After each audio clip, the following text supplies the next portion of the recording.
The Reeves Corporation headquarters stood tall in the heart of Dallas, Texas, a sleek glass and steel monument to power and ambition. The city bustled below, the streets alive with a mix of business professionals, tourists, and working-class citizens going about their day. Inside the grand lobby of the corporate tower, the air smelled of polished wood, expensive cologne, and freshly brewed coffee from the artisan cafe near the reception desk. Jonathan Reeves strode through the gleaming entrance, his Italian leather shoes clicking against the pristine marble floor. He adjusted his Rolex, barely acknowledging the employees who rushed to greet him. His presence alone commanded attention, a reminder of the power he wielded. The lobby was an architectural masterpiece. High ceilings, cascading chandeliers, and sleek black granite counters. It exuded wealth, success, and status, everything Jonathan had worked tirelessly to attain. He belonged here, at the top, untouchable.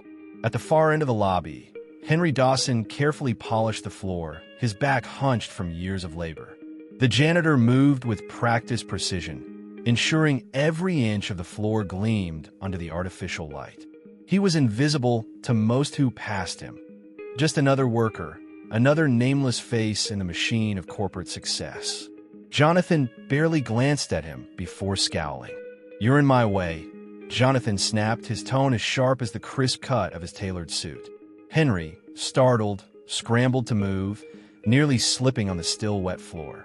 Jonathan rolled his eyes, exhaling dramatically. "Honestly, how hard is it to do your job properly?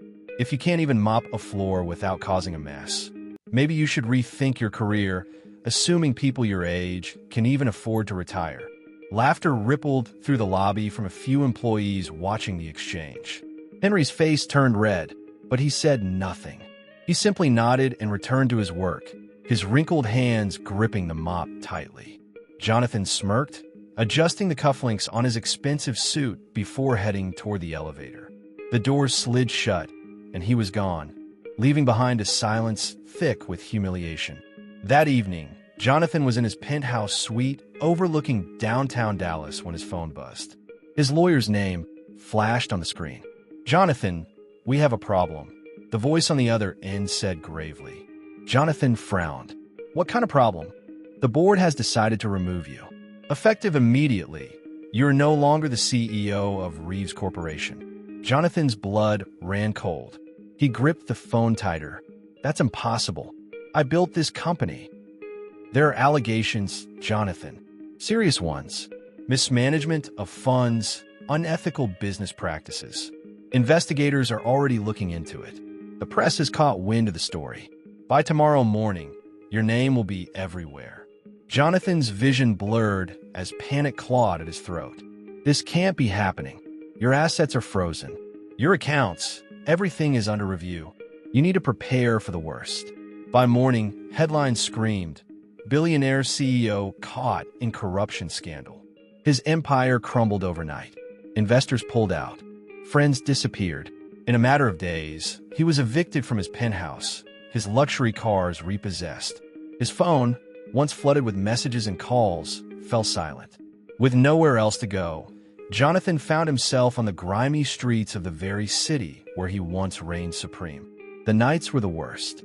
Cold, restless, and humiliating. He wandered from block to block, searching for a place to rest. He had no credit cards, no cash, nothing but the clothes on his back. Hunger gnawed at his stomach. He passed by a small diner, the warm glow of its lights offering a moment of false hope. Swallowing his pride, he hesitantly stepped inside. "Excuse me," he asked the cashier. "Do you have any job openings?" The woman behind the counter barely looked up before scoffing. "We don't hire drifters." The words stung more than he expected. He wasn't a drifter. He was Jonathan Reeves. Or at least he had been. Days passed, each more grueling than the last. Exhaustion weighed on his bones. When he could no longer bear it, he found himself at a community center, swallowing the last of his pride.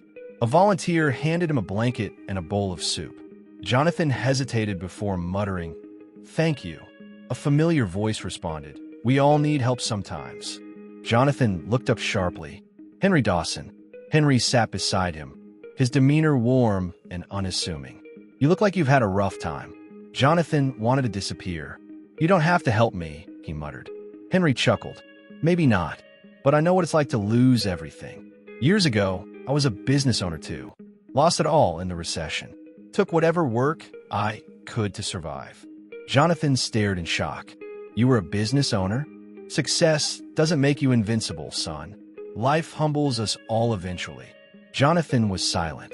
He had spent years looking down on people like Henry, assuming they lacked ambition or intelligence.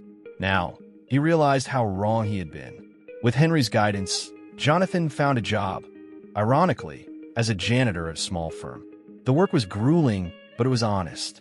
Each mop stroke, each emptied trash can, each late-night shift stripped away his arrogance.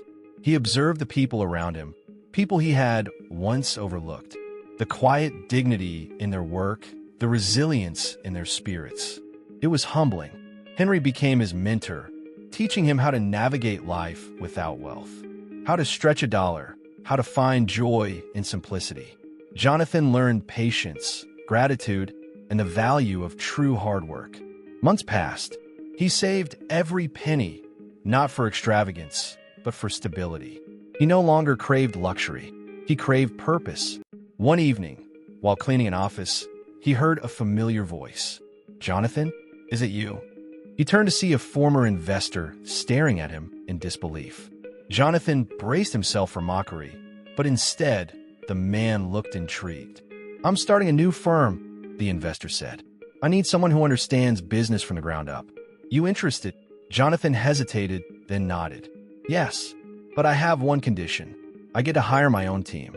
Years later, Jonathan stood in a modest but successful office building, his own. He had rebuilt his career with integrity, and this time, he never forgot where he came from. He walked through the halls and spotted Henry, now retired but visiting as a guest of honor. You taught me more than any boardroom ever could, Jonathan said, shaking Henry's hand. Henry grinned. Took you long enough to figure it out. Jonathan laughed. Better late than never. And this time, when he walked past the janitors cleaning the floors, he made sure to thank them.